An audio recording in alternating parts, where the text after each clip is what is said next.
wellnesscouch.com, streaming wellness into your lives. You're listening to A Quirky Journey, the healthy family podcast with your hosts Jo Whitten and Fouad Kassab.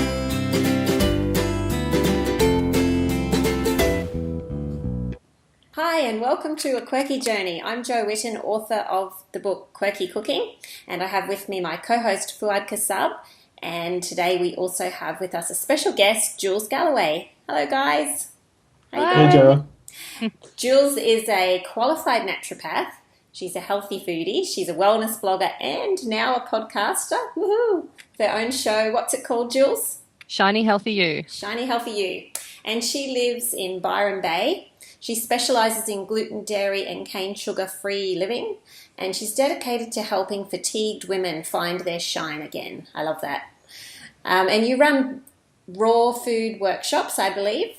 I think I first met you at Kristen Morrison's at Street Organics in Melbourne. Melbourne, yes, and you were getting ready for one of your workshops, and it just looked amazing. So you run those around the country? I do, yes, and I also run raw high teas. Raw high teas, lovely. I have seen some beautiful photos. They look amazing. And you're also into surfing? Absolutely. I'm not very good at it, but I love it. You've got to be into surfing if you live at Byron Bay, right? Totally. Oh, that's awesome. And Jules has a website called julesgalloway.com, and she's going to tell us all about her story. So, Jules, what we want to talk about today is basically why you began doing all that you do, what your story is, how you got into this, and also we'd love to know about your journey with pyrroles, because a lot of our listeners have been through that, and even in my family we're researching all of the pyroluria type stuff, and we'd love to hear from you what you've found helpful and how you've gone with it. So if you can just give us a bit of a background first, that'd be awesome. Cool. Okay. So I've just turned 40, just to set the scene. So the story goes back. Just as in, did you just have a birthday? I did. Happy birthday! Woo, thank you. I know, the birthday now. Festival. Yeah, it's been a bit of a festival. We've been having picnics and all kinds of fun things, and surfing expeditions and beach volleyball expeditions. Oh, that's awesome. Yeah, I definitely felt 40 after some of those, I'll tell you. So I'll just set the scene back a little bit. So it all really kicked off when I was about 15, 16. I was having a lot of troubles at home with my family, and due to quite a toxic situation at home, I actually left home at 16 years old, and I was homeless for a while. Wow. And that led to quite a different path where I think I was actually quite studious and quite smart at school, but when those sorts of things come along in your life, it can send you off the rails a bit. And that's what happened. I ended up failing year 11 twice. I was homeless for quite a while. And along came the parties and the drugs and the alcohol, and I indulged in all of that for, a fair while. And I used to live very much a party lifestyle. I'd go out on Thursday night and I wouldn't come home till Sunday. Wow. And so pretty much flogged my liver and my nervous system. And but when you're in your early 20s and whatnot, you're pretty bulletproof, or you think you are at the time. You think you are. And the signs were there. The signs were definitely there. There's, a little bit of anxiety here, a little bit of depression there. But you just kind of sweep that under the rug because that some of my friends were the same. And when you are partying that hard, sometimes you just put it down to having not had any sleep for a few days. And, I was DJing in rave parties and all kinds of crazy stuff. So not much sleep was had. And I just put it down to that. And as I got a little bit older, I found that I wasn't getting away with it anymore. So I'd had niggly health conditions all my life. But again, I just thought that was normal. I grew up on Weet Bix and milk. Our idea of a treat was McDonald's every now and again, like all that usual standard Australian diet stuff. And I grew up with eczema and asthma and persistent tonsillitis, hay fever, chest infections every winter. The amount of chest X-rays I've had is just mind-blowing. Like, I don't even want to think about it. And I just thought that was really normal. And now I realise that even back then, even before I left home at 16, there were signs that there was a pyrrole issue. But once I got into my late 20s and early 30s, because I'd really partied quite hard, what it was starting to do then was go and affect my mind and affect my moods and my emotions. So that's when things started to get a little bit more serious, because you can take some antibiotics for your chest infection and just keep on trucking, and that's what I did. And the same with the tonsillitis, and you know, I smoked as well, so sometimes I just put it down to that. But once my mind started changing, and once I started to realize that, you know, I did have a certain degree of anxiety and a certain degree of depression going on, and that I didn't feel like other people, then that was a bit of a wake-up call. And I started to realise as I headed towards 30 that if you flog yourself that hard and you go out that much, that there will be repercussions for your body as well. And I started to put on weight when I'd never put on weight before. I started to get sick a lot more often, you know, infections that just didn't go away like they used to.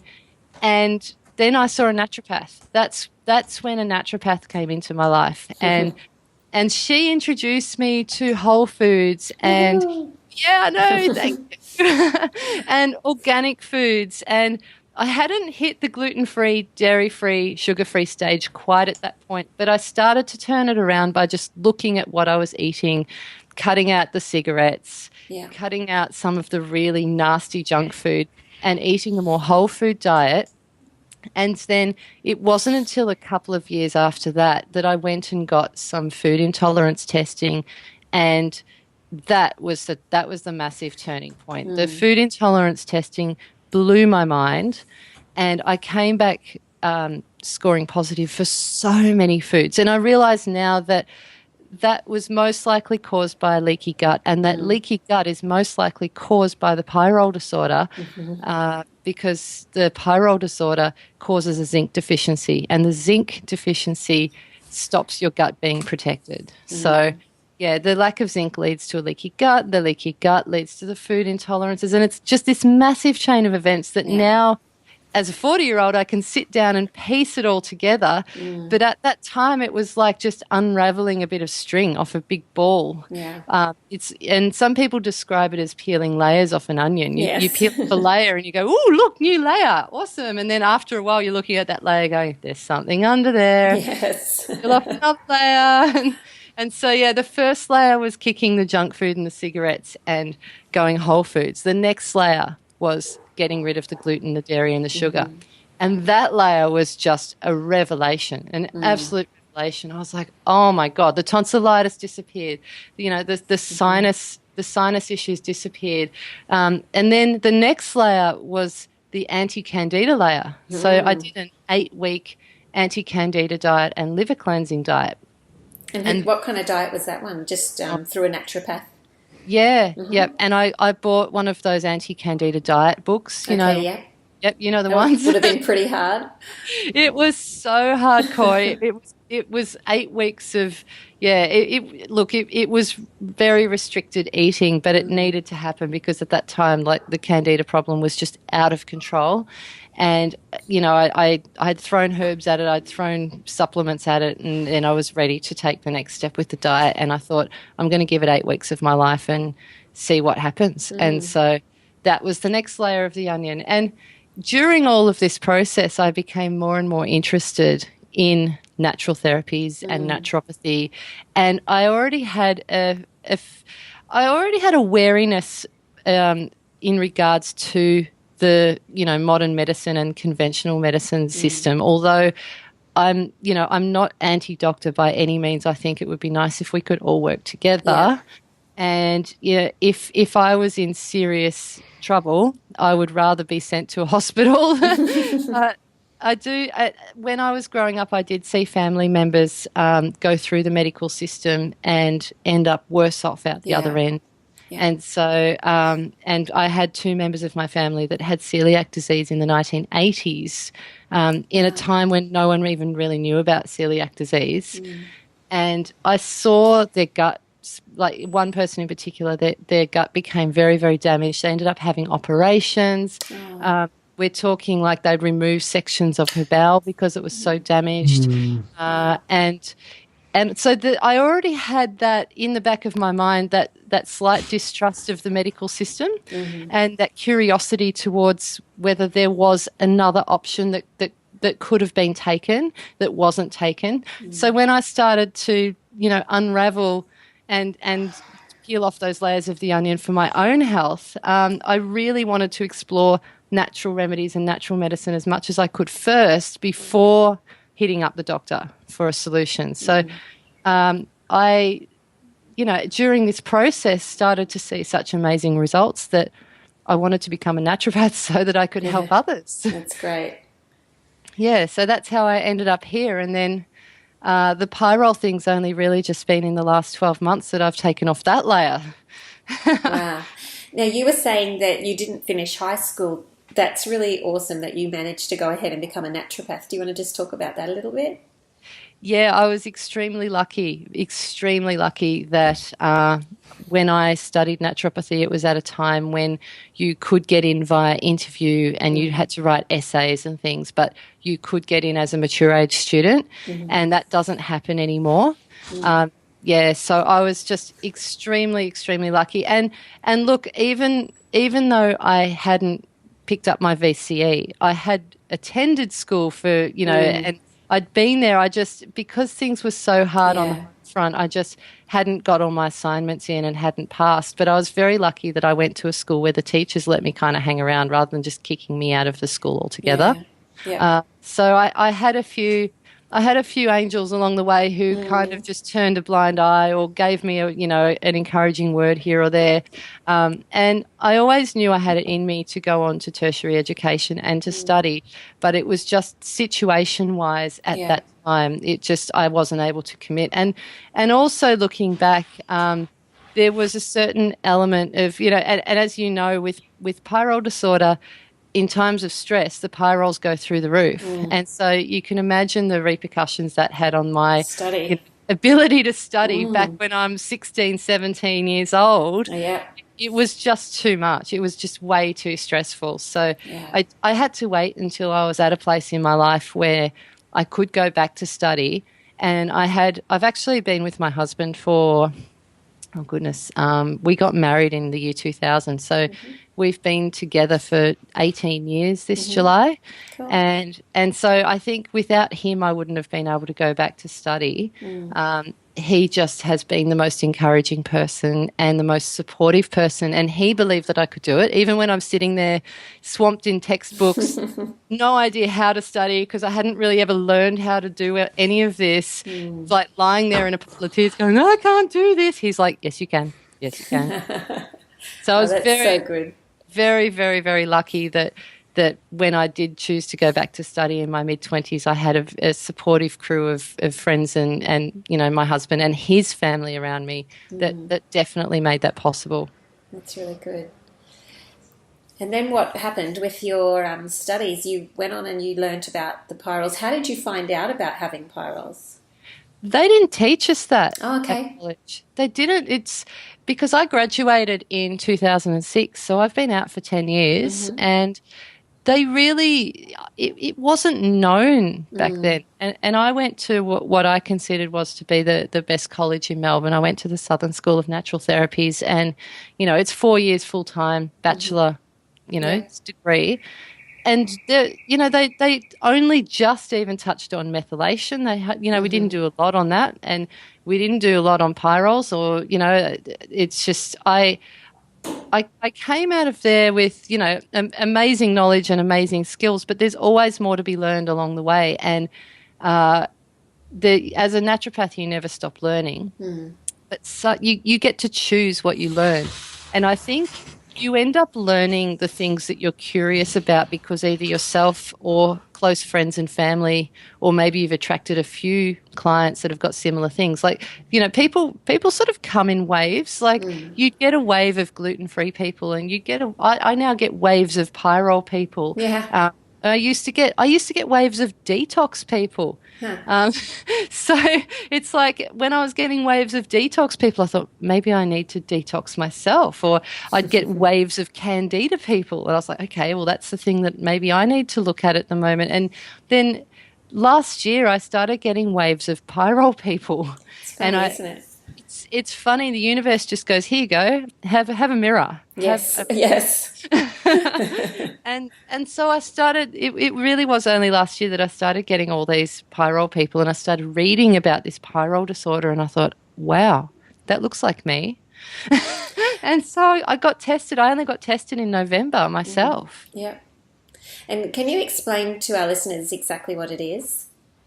So your body makes these little things called pyrroles as part of everyday life. Like it's part of what makes up your hemoglobin. You need them, and it's a good thing that you make them. However, due to, we're not quite sure why, but we believe it is inherited, due to certain circumstances, there are people in this world who make way too many of these pyrroles, and they don't all get used in making this hemoglobin. So you make up your hemoglobin, some of these pyrroles go towards that, but you're left with extras, right? And so it's these extra pyrroles that are causing all the havoc. So what they do is they run around in the bloodstream and they cause a bit of chaos. So in order to be safely removed from the body, they have to bind to something to be carried out of the bloodstream safely. And they bind to, amongst other things, mostly to your B6 and your zinc. So there's a few other things they bind to, like biotin, etc. But mostly it's the B6 and the zinc, which means that you can eat all the B6 and the zinc in the world. You can, eat all the beautiful foods and whole foods that have B6 and zinc in them, and they'll still be getting bound to by these pyrroles and then carried out of the body without being absorbed. So the pyrroles aren't really the problem. The problem is the B6 and zinc deficiency that it causes. Now, when your zinc is low, your copper starts to go up. And copper and zinc sit on this seesaw. They keep each other in check. When one's up, the other's down. And so if your zinc goes down, down, down for long periods of time, your copper starts to go up, up, up. And that is when people with pyroluria start to experience some pretty wacky symptoms. And so quite often, if you look at the symptoms of copper toxicity, if anyone's brave enough to Google that, it's a whole world of pain in there. It's actually quite shocking. Like they're now connecting pyrrole disorder to some pretty serious mental health issues. They're even talking about finding increased amounts of pyrroles in people with things like schizophrenia, OCD, all kinds of stuff that before we used to just medicate and not understand where this stuff came from. And now we're actually saying that we may have found one of the contributing factors in being in the pyrroles. So how long has pyrroles sort of been in the zeitgeist for us? Like I've only heard about it just a few months ago when Joe mentioned it. And then I even remember like someone on the Quirky Cooking chat group wrote something like she went to her doctor and asked to be tested for pyrroles. And he asked her, is this like a made-up disease that you found on Google or something? Just like all those other made-up diseases, like fatigue. That's right, But like, in all fairness, like, we've been in this world for a long time, both Joe and I don't know, Joe, I recall you saying that it's something even new to you, that it hasn't been something that's at the forefront of your mind, of nothing that you've really heard about in all seriousness until recently. Is that correct? Yeah, probably in the last year or so, since I started doing the podcast, really, and started talking to people with, anxiety and trying to heal the gut. And that's when I started to hear about it. But I didn't really understand what it was. And then we did well with GAPS, but then my eldest son started to get anxious.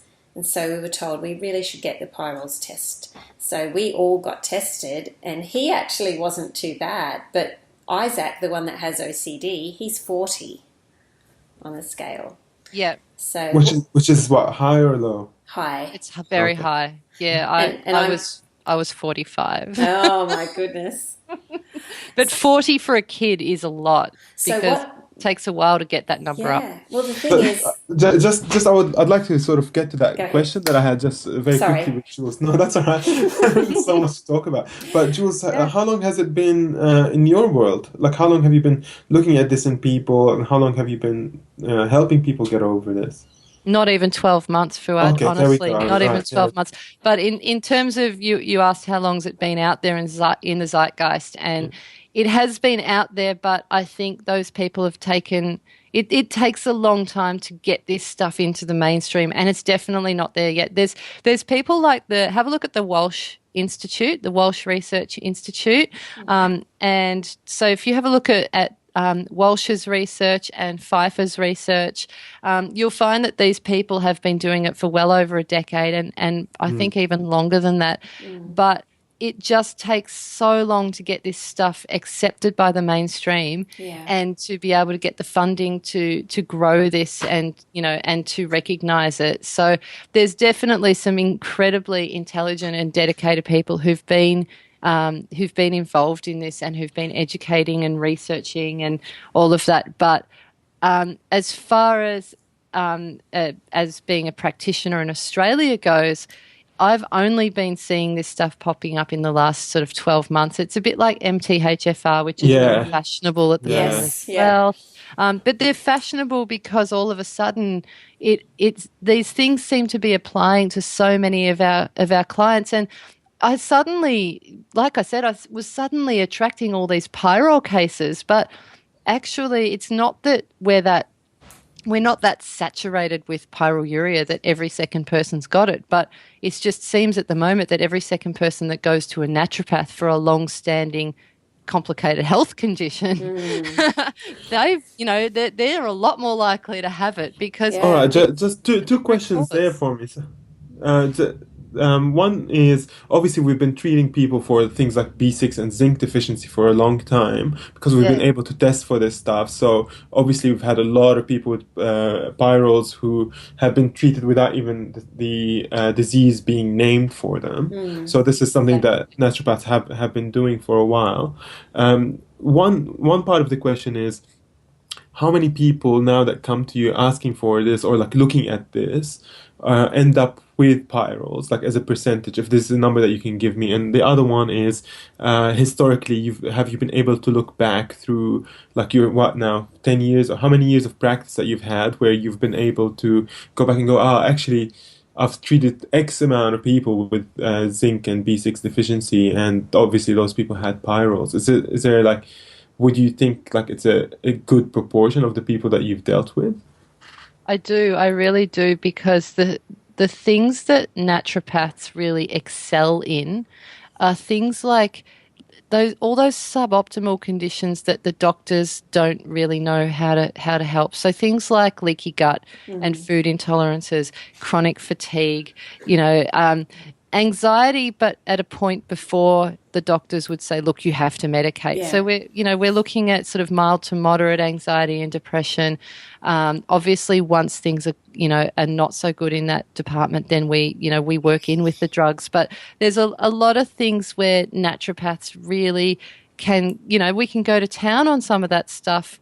And that's, those people come to us in droves. They know they've got a food intolerance, or they know that they need help because they're always bloated, or they've got irritable bowel or something like that. They've had the colonoscopy, they've had the gastroscopy, they've been given the all clear by the doctors, and they come to the naturopath and they say, I've still got bloating, I've still got pain, I've still got reflux, all of this sort of stuff. And so those people that are coming to us, they're more likely to have these sorts of issues. And I know, Fouad, you were just asking, looking back through my files and how many people, I've been looking back through my files going, oh my goodness, I hope that person, now can find out, because there's got to be people back there who had pyrroles, especially things like, I used to do a lot of work with women with hormonal issues, hormonal imbalances, PCOS, endometriosis, PMS, all that sort of stuff. And I now look back and think that's all B6 deficiency. You know, Wow, really? yeah, so that's, I mean, it's not the only cause, but B6 deficiency would really drive those along. So I now look back and go, oh my goodness, like I know that I was giving those people B6, but was I giving them the right form of B6? Was I giving them enough B6? Because that's the other thing with pyrrole disorder is you don't just, as you know, Joe, you don't just give them B6 and zinc. You have to give them a special kind of B6 and zinc in a special dose. So yeah, we were on the right track back then going, okay, well, I think you've got a zinc deficiency. I think you've got a B6 deficiency and blah, blah, blah. But, you know, were we doing enough? And probably not. But once you know better, you do better. And if someone comes to me now that looks like a B6 and zinc deficiency person, I just say to them, look, I've got this test that we can do. It's called a kryptopyrrole test. You weigh in a jar. You don't even have to draw blood. It's great. Costs you about $120. Would you like to do that? Let's rule this out. Let's make sure it's not pyrrole disorder, because then we can move forward. And you know, those people are happy to do that, because it is a real fork in the road working out if someone's got pyrroles or not, because if they have got pyrroles, it really changes the way that we would supplement them. And if they don't have pyrroles, then, you know, we can go down another path. So it's one of those things that we really need to rule it out so that we know which way we're going to go with, you know, with all the things that we give them. What would you say to, like I've had naturopaths say to me that really you don't need the pyrroles testing done. You just, if you think you've got it, then you just take B6 and zinc and you'll probably find that will be fine. And they don't really get the proper testing done. What would you say to that? I absolutely disagree. Yeah. Okay. Sorry, naturopaths. And look, you know what? I'm happy to enter into, you know, an open-minded conversation, because I'm still learning as well. And we're all still learning, and we need to work together on this. But here's my angle. The type of B6 you give a person changes, and the amount that you give changes, and it's the same with zinc. The type of zinc that they're going to be more likely to absorb changes, and you start to give quite heroic doses of zinc where you would not before, because the amount of zinc that I would give to a lot of pyrrole people would be way too much in a non-pyrrole person. Okay. So there's a line there that you have to go over.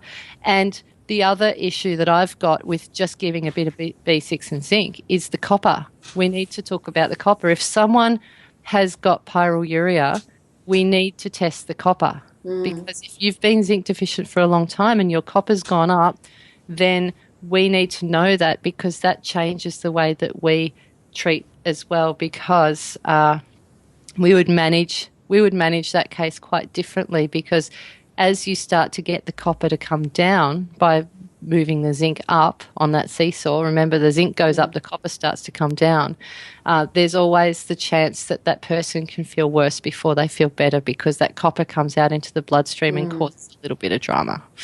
Jules, before we get into this treatment side of things and the symptoms of the treatment and all that, I'd really like to sort of take it back to the place where we tell our listeners what the symptoms of pyrroles are, so that they can relate to it and see whether any of these symptoms are things that they or their family members are experiencing.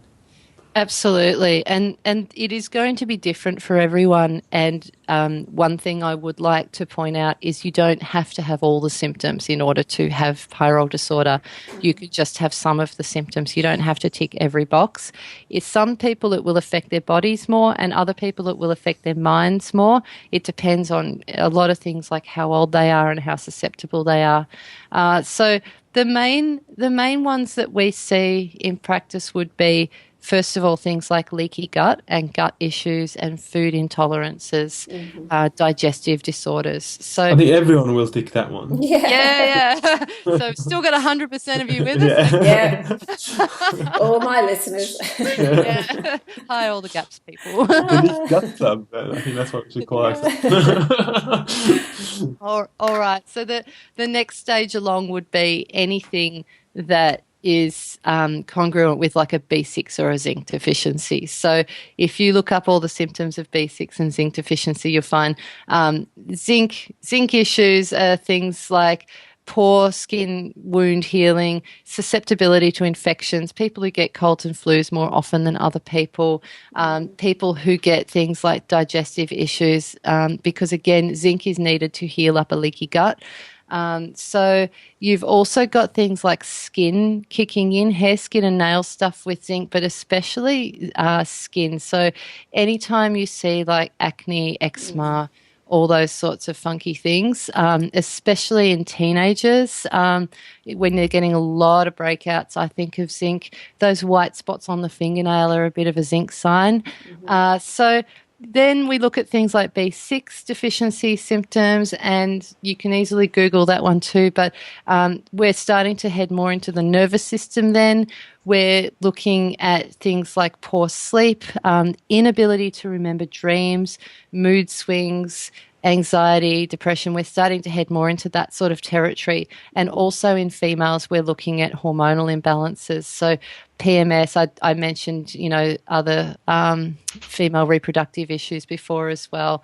So, but yeah, raging PMS, girls, raging PMS. So then we start to, like I said, look at the symptoms of copper toxicity if a person's had this issue flaring up for a while. And copper can affect all systems in the body. Again, it's got a massive role to play in immunity. If your copper's high, then your immune system does suffer. Your skin can suffer. But we're then looking at a lot of, really full-on gnarly mood swings where people just, they feel fine most of the time and then they just have like the most shocking day ever. We're starting to head into things like OCD, more, we're not talking about mild to moderate anxiety and depression then. We're looking at things that are a little bit further along the line perhaps. So the higher the copper and the longer it's been going on, the more it's going to affect you. Yeah, and look, there's other sort of overall symptoms of pyrrole that we often see, like family history of anxiety and depression, although I've found when I've been questioning my patients that no one knows if their grandparents got it because I know. No one talked about it. Mine did. Yeah. Did they? Yeah, I had a great-grandmother with it and my grandfather.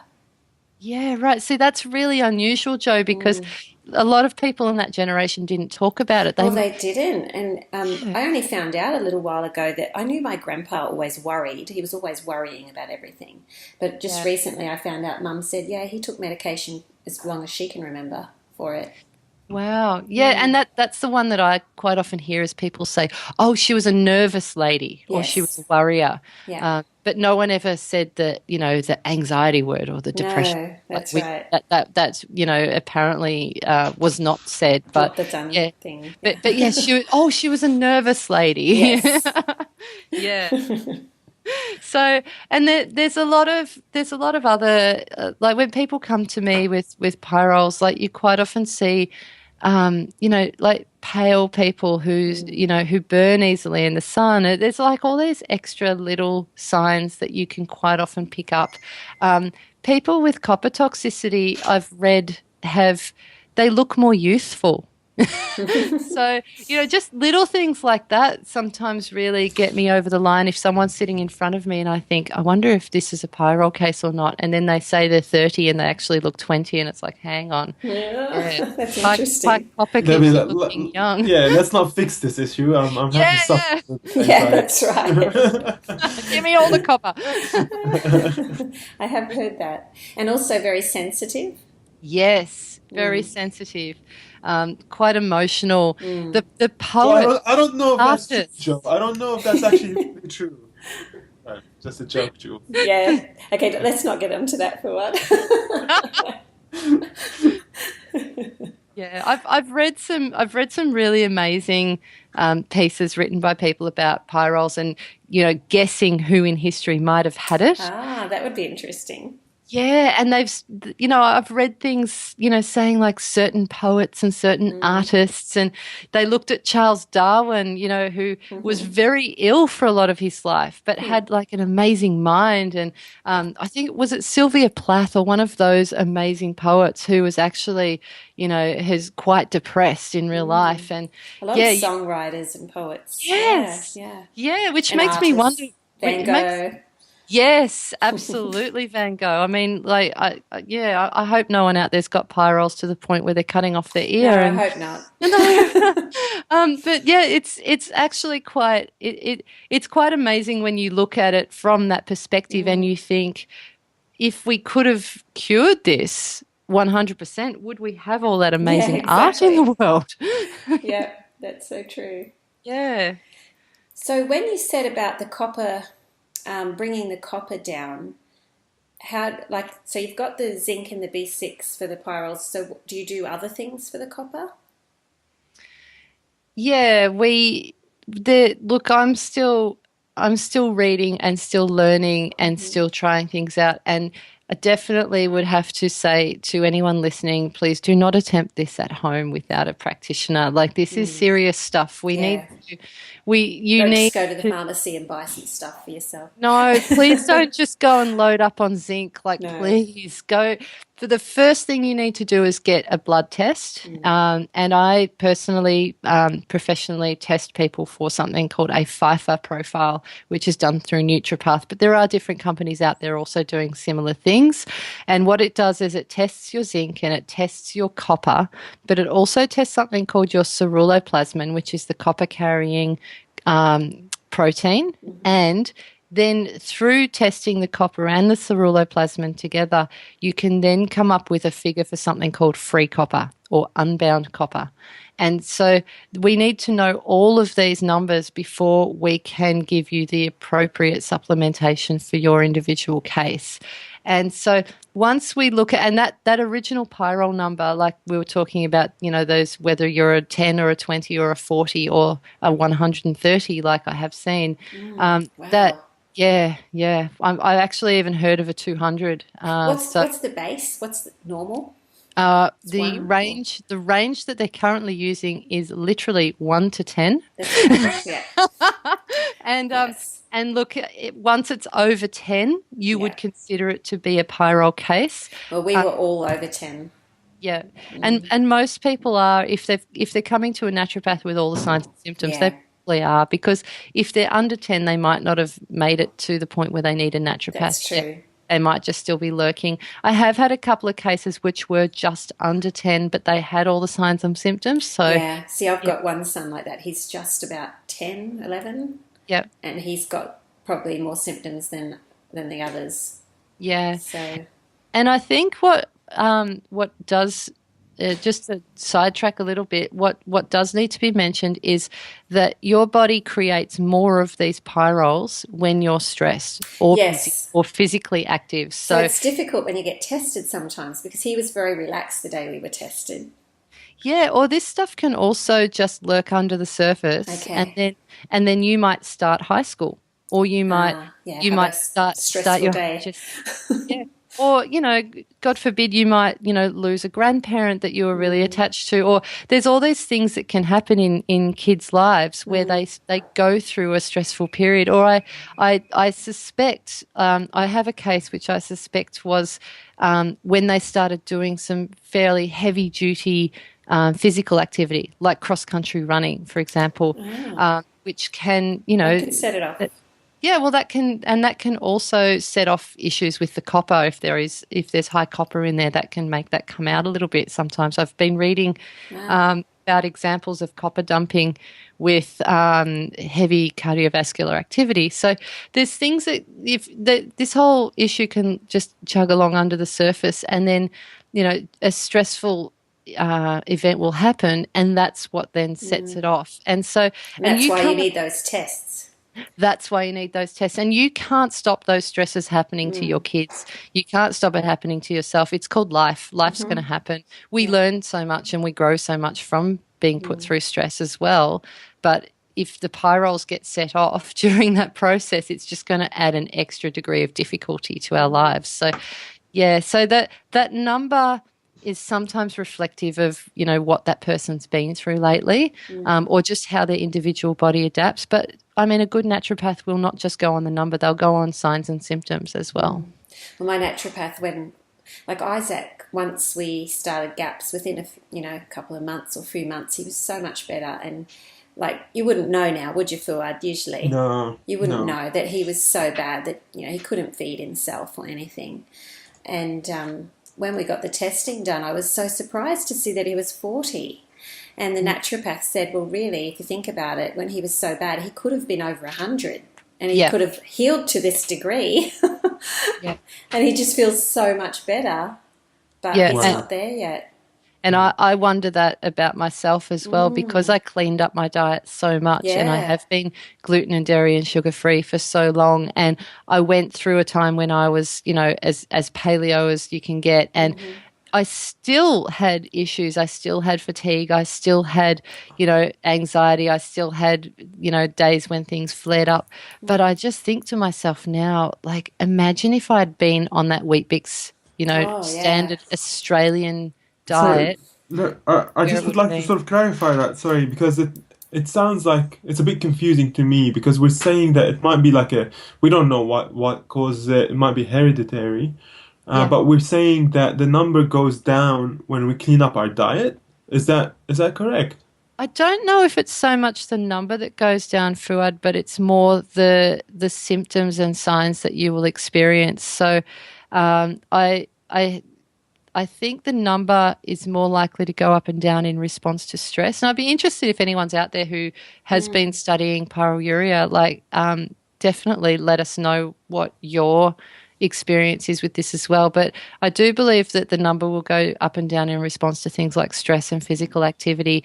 But the signs and symptoms are another sort of kettle of fish altogether, in terms of, I think the signs and symptoms are definitely related to the number going up and down in terms of the severity, but they can definitely be influenced by diet, definitely, and lifestyle factors. I mean, that makes sense, because I think to attribute all the symptoms that are happening to pyrroles as a base of the disease is something that I can understand. But then let's say that causes gluten sensitivity or leaky gut, which in its own right will cause all these severe issues, maybe like the OCD that Isaac had, and all that had to do with the healing that he had from the inflammatory diet.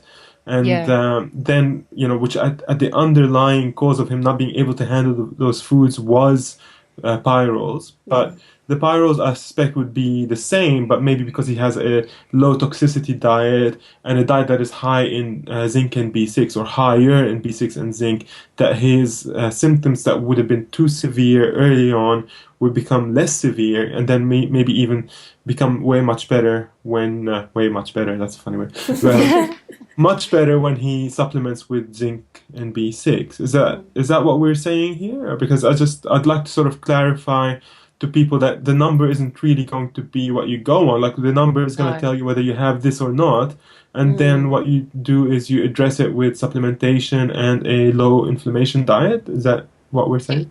You definitely need to look at what else is going on with that person. It's just, and that's the thing about naturopathy, is we mustn't get sucked into just thinking problem solution. Illness, herb, pyrroles, zinc. Yeah, there we go. Or MTHFR. Special kind of folate. We need to take a step back and look at, we always say we don't treat illnesses. We actually address the whole person. That's what a naturopath should always be doing, is not treating an illness at all, because then you get sucked into illness solution. Here's your thing and here's your herb. We need to go back and go, what have we got here? And in Isaac's case, you didn't just have a pyrrole case, you had a pyrrole case with a very leaky gut. And we have to remember that, 90% or something of our neurotransmitters are made in the gut. And so if our neurotransmitters are being made in the gut, you could give him all the calming herbs that you liked. And if the gut's not healing, nothing will get better. And you can give that zinc and B6 till the cows come home. But if that gut hasn't been given a rest and an opportunity to heal, zinc alone won't heal a gut. There's other factors that need to come into play, and Beautiful, Jules. Thank you. Yeah. Yeah. That makes sense. Yeah. Always go back to addressing the whole person. Never just go, it's a pyrrole case, here's your zinc, here's your B6, see you later, see you in a month. Yeah. No. And that's like what I was saying before, when some doctors or naturopaths sort of say, oh, well, it could be pyrrole, so just take the zinc and B6. It's not really helping. No. And which zinc and which B6 and where's your copper at? And So do you find with the copper situation also there's different things you can do to detox from that? Yeah, and I've been trialing lots of different ways of addressing this, and I think, again, I hate to sound like a broken record, but it's going to be different for each person. Oh, of course it is, yeah. Otherwise I just would have brought out a pyrrole program already. That's right. But there's, I've been working with certain clients to increase their vitamin C, because vitamin C looks like it chelates to copper and helps to remove it from the system more quickly. And I'm looking at certain phases of detoxification and which herbs and supplements, because there's phase 1 and there's phase 2 of detoxification. So I've been doing a bit of research into which phase of detoxification we need to work on, and then which supplements or herbs we give during that time as well. That's going to basically, as the body detoxifies, as those zinc levels go up, and as the body starts to detoxify the copper comes out of the tissues into the bloodstream, and to simplify, basically you feel worse before you get better, because that's the copper comes out, it goes up, and then it affects you. And a lot of people will talk about a situation called copper dumping, and that's where the copper is trying to be released by the body, but then sometimes still ends up being reabsorbed into, and so basically your levels, you feel like your levels are going up and you start to get all those symptoms. And so I've started really working with a lot of my clients to detoxify as best as we can and to get that copper out, so even if it does dump, it comes out faster and we can detoxify that person faster. But in a perfect world, we would strike a balance where we don't get massive copper dumps in the first place. And that comes back to knowing those levels. Remember that copper and ceruloplasmin, the test. And once we know those levels, and once we know the copper to zinc ratio as well, that helps us manage a supplementation a little bit better to minimize the chances of copper dumping. Although, I mean, even personally, I've had a couple of episodes of copper dumping myself, and sometimes it's hard to avoid. But the second time I had it happen, I cranked up my vitamin C, and I found that I pulled out of that spiral a lot faster. So we're all still learning, but I think it does come down a lot to liver detoxification, and looking at what sorts of supplements we can give, because essentially what we're dealing with is heavy metal toxicity. Copper is a heavy metal, and so we need to look at how we can lessen the impact of that when it comes back out. Can I ask, with regards to someone who might have pyrroles, but they're not experiencing any symptoms? So most of us will sort of get tested when we've gone so far down the track where symptoms are really stopping us from being able to live our lives comfortably. So we've got the leaky gut, or the OCD and the anxiety and all these things that you mentioned. Is this one of those things that everyone should be screened for now, and given the supplementation that they need before it causes a systemic issue that causes all the cascade of like the downstream issues that most people will experience after having it for a while? There are practitioners now who talk about borderline pyrrole protocols. So if someone is if they've got it running in their family, they've got it themselves, but maybe their number's not that high, or maybe they're asymptomatic at the moment, or maybe they've just got some mild symptoms, then we might look at, it's just looking at different levels of zinc and B6 supplementation compared to if someone's, off the chart. So again, it comes down to looking at the individual unraveling their personal medical history and looking at their family history to give you a bit of an indication of how this is going to pan out, and to, test the zinc levels, test the copper levels, all that sort of stuff. I haven't seen anyone yet who's got copper toxicity who was asymptomatic. Like, by the time they come to me, they've got symptoms, and that's the thing. I don't get a lot of borderline people. I guess, like, I'm thinking about young children, who haven't had the time really to sort of accumulate all that copper. The zinc hasn't yet been depleted, or I'm not sure. I'm not sure even if this question is correct, or if these types of people exist or not. Well, I'm actually interested because my 12-year-old, we actually didn't get her tested because she's always the normal one. I know Fouad wouldn't agree because they kind of clash a little bit. No, she's never sick. If she gets a cold, it's gone really quickly. But just recently, she started getting rough skin, like a little bit of eczema. And I'm like, where's this coming from? Because she's on the GAPS diet too, but just because we all are. But she's never really had any anxiety or anything like that. So interesting. It could be still something there. And it doesn't always affect the mind. Like, there are people out there with pyrroles who have got no problems upstairs there at all. But everything's happening in a different department. I've had people with pyrroles who have just got gut issues and maybe some joint pain, or I've got other pyrrole people who don't have any anxiety but they've got fatigue. So it definitely can manifest differently in different people. And in regards to kids as well, I think the levels don't have to be that extreme in order for children to have a reaction, because I think kids are more sensitive. And sometimes sometimes with kids and pyrroles, you just see little things here and there that would be dismissed in the medical fraternity as just being normal, like just being agitated in class or being distracted easily, or kids who've just got, a mild sort of ADHD type symptoms, and colds and flus colds, flus, fungal infections, skin issues. It definitely manifests differently for everyone. And you might find with your daughter that it's, she might have a stronger constitution that she's inherited from the other side of the family.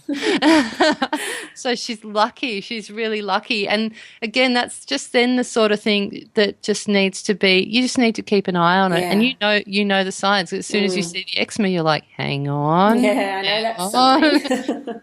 But it might also just be eczema that's not related to pyrroles too. Interesting. Oh, get her tested, Joe, I reckon. Yeah, since it's in the family. Yeah. Oh, dear. Imagine if Cassia turns out to be even nicer than she is now. Oh, that would be good, wouldn't it? Yeah. Oh, don't worry, Jules. He teases her all the time. I love how he's just like part of the family. Oh, he is. He's Uncle Fufu. Love it. Hey, Love it. Oh, sorry. Whoops, sorry. I'll delete that. Well, is there anything else that we should explore here for our listeners? Is there anything else you can think of that they need to know about recovering from pyrroles, I guess? I think that if we've got issues with anxiety and depression and those sorts of things, it's important to also work alongside a good psychologist and maybe even a good GP. Sometimes things need to be supported on a few different fronts while we sort this out. And so if you do need to go and take some medications, with your GP, that's okay. Like, if that's what has to happen, that's what has to happen. If we need to get you a good psychologist who has, hopefully who has some knowledge of this and understands, then I think that's a good thing as well. I think just throwing supplements at something isn't the best way to go. I think sometimes you need a support team around you of different practitioners who can all offer different services to help you in a more holistic way, rather than just treating it like, I'm very wary of just treating it like here's your illness and here's your zinc and B6. I think there's so much more to it than that. We're all still learning, and I think it's important for us all to keep an ear to the ground and see what information comes to light in the next 5 to 10 years. I really love that you say we're all still learning, and you're so open to learning and working with others. That's so awesome. Yeah, it's the only way forward, honestly. It is. Can you think of anything else, Fouad? No, I think we've done a really good comprehensive podcast on this, but I think the community will have some questions, and maybe we'll have Jules back again to answer them and sort of help guide people. If you'd like to come back and talk to us again, Jules, we'd love to have you. And absolutely. I love a bit of Ask the Naturopath. Bring it on. Bring all your questions. I love them. And where can people find out about you and your practice and all the cool things that you do, Jules? You can find me at julesgalloway.com, and that's my main website, and that's where I hang out every day. And I don't just talk about pyrroles. I have lots of lovely recipes and lots of health information on there. Love recipes. Yeah. There'll be links there to things like live events and all the fun things that I have going on. And you need to tell us about your program. Yes, so I have a program called Shiny Healthy You, Fatigue to Fabulous in 12 weeks, and it's actually very exciting because it's about to turn evergreen, which means that people don't have to wait to start the program. They can start it, they can purchase it and start it at any time, and so that's sitting over at shinyhealthyu.com, and that's tied in with my fancy new podcast that I've got, which is also called Shiny Healthy You. And really what I'm all about is helping women to become healthy, happy and all shiny again, because too often I just see women who have had their shine dulled a bit. Yeah, sorry, Fouad. Look, we have got 1 or 2 token boys in the shiny. I reckon we could fit one more. We have an army of shiny healthy sisters, and then we have a couple of shiny healthy misters. Oh, that's cute. Love it. So yeah, this is all about for women who have been very busy and have been burning the candle at both ends and who are feeling fatigued and they've lost their sparkle. Come and see me. I'm going to get you back on the healthy, happy bandwagon again. Oh, that sounds so good. That's awesome. All right. Well, I will link to your sites in the blurb on the Wellness Couch. So if anyone's looking at this on the Wellness Couch, you can find the links there. I know, Wellness Couch, buddy. Yay! And you'll find Jules on the Wellness Couch. Yeah. And will you be at the Wellness Summit in September? Yes, I will. Oh, definitely. We'll see you there. That'll be so much fun. Oh, we can hang out. Yeah. And we have a lot of people that like to ask questions. So can we send them to your Facebook page if they have some questions for you? And that's just Jules Galloway? It's Jules Galloway Health. Jules Galloway Health on Facebook. I just find that's the easiest way to answer questions myself. I don't know about you. Yeah, I'm on Facebook a lot. Yeah, me too. And you're also on Instagram. What are you on Instagram? Jules Galloway Health. Jules Galloway Health. Okay, so check out her gorgeous food photos if you're an Instagrammer.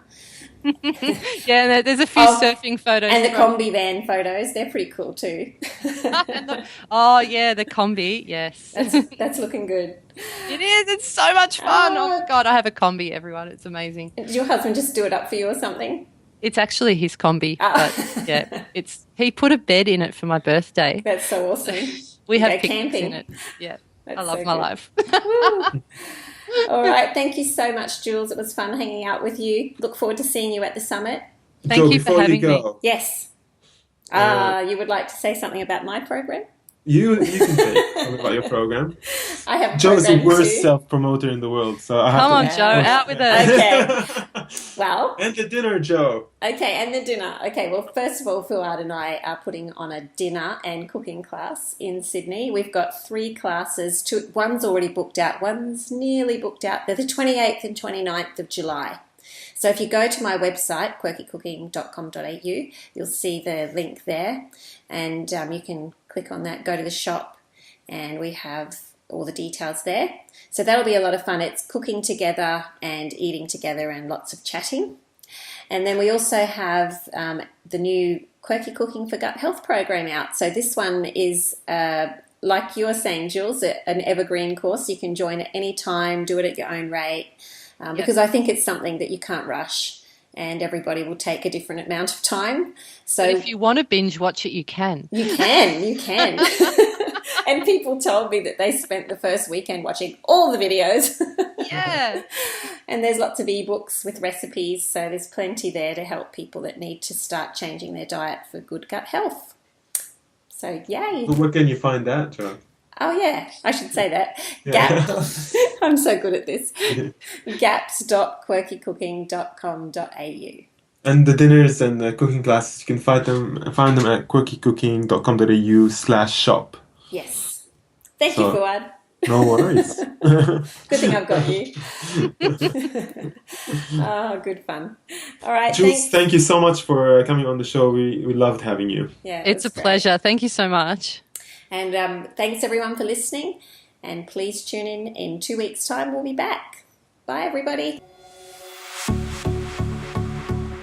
This has been a production of TheWellnessCouch.com. Check us out on Facebook and join in the conversation on Facebook.com/TheWellnessCouch. Subscribe to each show on iTunes and check us out on Twitter. The Wellness Couch, streaming wellness into your lives. Whilst the Wellness Couch presenter endeavor to provide accurate and helpful information to their listeners, these podcasts cannot take into account individual circumstances and are not intended to be a substitute for health and medical advice from a qualified health professional. You should always seek the advice of a qualified health professional before acting on any of the information provided by any of the Wellness Couch podcasts.